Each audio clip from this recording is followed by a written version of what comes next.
Welcome to the banker lamp. Please enjoy the video.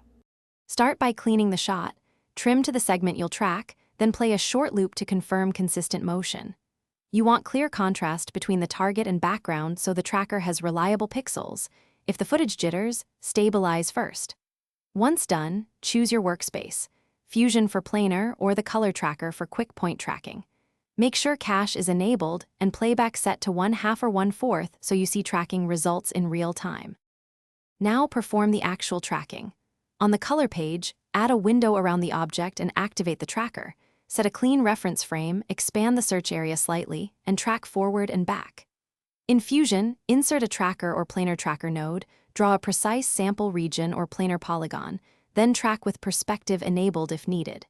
If the tracker drifts, scrub to the problem frame, adjust the sample area or add a manual keyframe, and rerun the track from a nearby good frame. With tracking data captured, link it to your element. Use the track transform to parent text, graphics, or a Fusion 3D object. Verify translation, rotation, and scale values match the scene. Once attached, refine masks, add slight motion blur, and color match the insert so it reads as part of the shot. If things go wrong, split the clip into shorter segments and retrack. Boost contrast, or add manual keyframes over problem areas. These fixes recover lost.